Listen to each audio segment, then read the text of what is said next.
So next up, we're gonna see if we could get our hands on Mr. James Xie. Yes, that's right. So we're gonna have him on to talk about BlazBlue very shortly. Yes. Yeah, you're calling him now. Nice.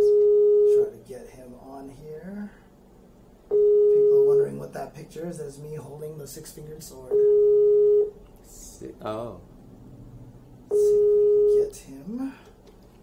He said he was in the chat. The person whom you're trying to reach is currently unavailable. Please leave a message after the... Wow, that sounded so official.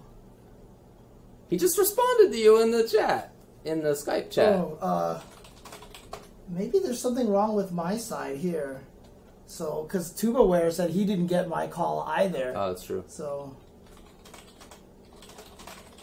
there we go. Perfect. Okay. Sweet. Okay. James, what's going on, Hi sir? there. Can you hear us? It's going.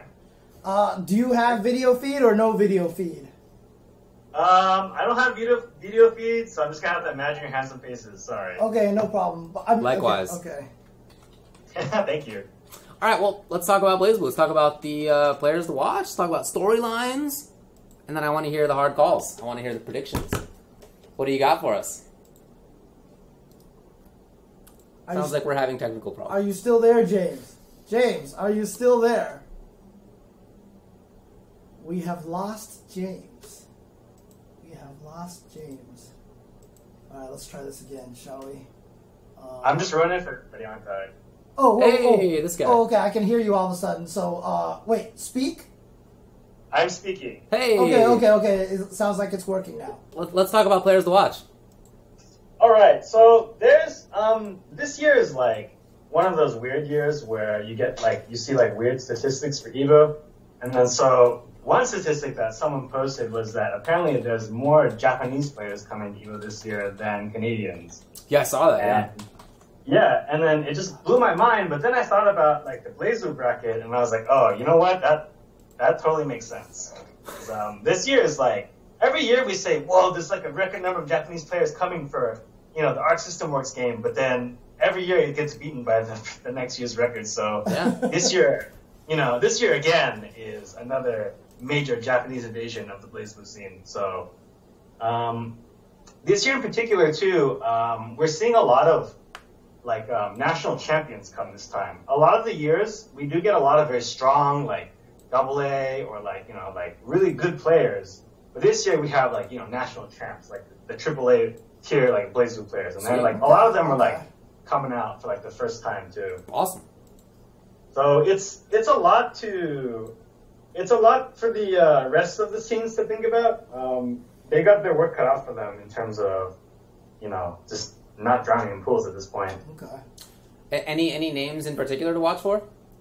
Yeah, a lot of them kept their arrival on the download, but it's already noted that players like Fenrich and Ryusei, they're the young guns in BlazBlue. Okay. But they're oftentimes number 1 and 2 in national championships. Okay. So they're both coming out, yeah. But they're both really young, and so I don't even know if round 0 is gonna knock them out. They won't get here because they're inexperienced with traveling. But right. Well, I mean, here's a question for you. So, I mean, for example, Dogura, who last time was second place when BlazBlue was here at Evo, he didn't even make it out of his pools in CEO, for example, right? So, what are the chances of guys like SKD coming up and actually beating the Japanese players? It's absolutely more than possible. I often say that, especially when they have the home turf advantage, a player like SKD, or even in matchups that Japanese players are not good at or well versed in, can totally wipe them out. Dogura at CEO, he lost to, I believe, 2 9 players. Yes. And it's that matchup is incredibly difficult for Azra, his character. Okay. So a lot of the times, even if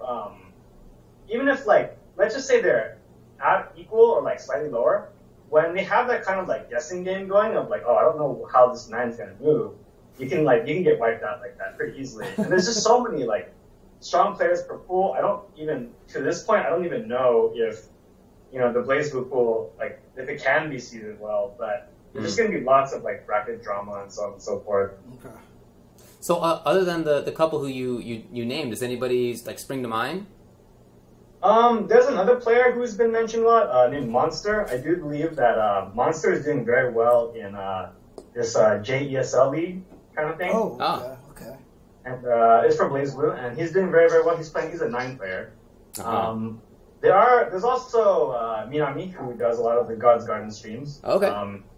He's not necessarily considered like a super strong player, but he's really charismatic. He's got like, I don't know how many years of tournament experience, so he can kind of like bring the crowd and then, do really well on stage. Okay. Another player like that, I believe he was another top 8 finalist back in the last time BlazBlue was at EVO, which was Dora. Oh, yeah. Yes, Doorbang, yeah. Dora is he's a very, very, like, he plays with momentum. He Yeah. plays with, like, understanding the pace of the match. He's also coming back. Nice. And also, we've also got a lot of, like, the character specialists, too. Once again, we have Hager players coming from Japan. We have, Chiku, who came last time. Sick. And he got top 8. And there's also another very famous figure player from Japan, Grandia. Oh, is yeah, also, okay. Yeah. I remember. Yeah. Is Galileo coming back at all, or no? Galileo is coming back as well. He's also, once again, playing Lychee. He is training. I did watch him on God's Garden the other day. He looks very solid. Okay. And, Okay. Well, let me ask this question, just in terms of BlazBlue overall. I haven't heard any rumors. Maybe I just haven't been involved in the BlazBlue scene enough, but are there any more updates to BlazBlue coming out, or does it feel like Central Fiction right now is like the ending point of the game? Like, are there more characters being announced? Like, what's the future of BlazBlue right now? So BlazBlue is a really, really long-running series. It's kind of like at the point where it's now the Accent 4 Plus of the Arc system. Totally. Right. Yeah, now it's like the oldest game that people are still playing on the new point, and then now it's like a lot of the times it's like because it's so old and specialized, like a lot of the players, like it doesn't like those hierarchies don't shift as much anymore because other people who are so good at the game just like kept playing it. It's kind of telling that like the turnout for EVO is like almost exactly the same within like double digits or so. So it's pretty telling that it's it's a really like specialized difficult game. Yeah. However, like the way that it was presented, like people have said, like the way that Mori words things, like the producer of the game, the way he worded things, like when he said it's the last part of this character's story. And so that's like really specific. So I personally assume that they'll either release more DLC or they'll probably release some kind of like free update, or maybe they'll just go full King of Fighters and just be like, this is not canon, but here you go. Okay. But I mean, go ahead. Yeah, I foresee that happening. In a lot of BlazBlue's appeal is like its humor and it's like voice actor cast and like there's memes and so on and so forth. So especially in Japan. So I feel like if they wanted to go like the King of Fighters route or something, or just make something that's like not canon, or just even release just like more DLC or something. A dream match version, right? Yeah. It's definitely possible. I can see it. Okay. Well, are you expecting, or maybe is it plausible to expect any big upsets or any kind of unexpected results when it comes to EVO? I think it's even more than plausible. I feel like a lot of especially American players are doing a lot better than people really give them credit for these days, especially like the newer players. I know that a player who had come up this year named Beta Dude is a player who is like considered like he like for the most part nobody knew of him until about last year's CEO Tokyo, like last year October, and he's come out and he's like a top player now. And then so nice. But it's really what it really illustrates is that like BBCF is a game where like the technical, it's like a constant like matchup of like very technical characters versus like very, very simple characters. And then so how like a person who plays a simple character deals with like a person who plays like a technical character, like that kind of mind game really plays into it. And sometimes like you see a lot of big upsets because the player who is playing the simple character just busts out like this weird, like new, like hot tech. Like, the other player playing the technical character will just kind of be like autopiloting the good stuff and then just gets totally wiped out for it. Okay. Okay.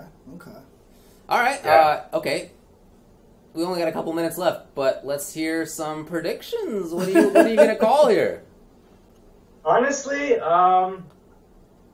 if I had to say, there's so many, like, in a tournament, like, I think, like, simple but strong does really well. So I do feel like, you know, the national finalists, like Fenrich in Japan, will do really, really, really well. And so I'm really expecting to see him at top 3 at least. Okay. Players who are good in tournament, like Galileo, Dora, I expect to see them very high. Also players, like American players, I think I would wager players like Breaker Dave, you know, his Arcane is just like so good for tournament play. A player like SKD, as long as he's like, you know, paying attention, he's in good condition, like there's no reason why he wouldn't, like with his like tech skill, there's no reason why he wouldn't play Sai. Okay. So I would say depending on how some of the semis brackets play out, we could probably even see maybe up to like 2 to 3 like non-international players make it to top 8. Really? Okay. Yeah. Okay. A lot of it comes down to what I would say is if they play the way I expect them to play. But, you know, sometimes in BlazBlue, you do have to kind of like commit to a certain style or a guess. So, you know, honestly, anything could happen. Okay. All right, man. Well, I guess that's about all the time we have for. Appreciate you coming on. Anything else you want to say? Absolutely. See you guys all at EVO. I'm really looking forward to, you know, casting BlazBlue again. Yeah, man. You're back in North America. Indeed I am. And are you entering? Are you entering at all? No, this year I have a lot of like things that like prevent me from entering. Okay. I was figuring, you know, you were in Japan for a while. You got that practice out there. Level up. You know? There's no better hyperbolic time chamber than Japanese net play. I will say that. All right, man. Appreciate it. We'll see you at EVO. Absolutely. Looking forward to it. Thanks, All dude. right.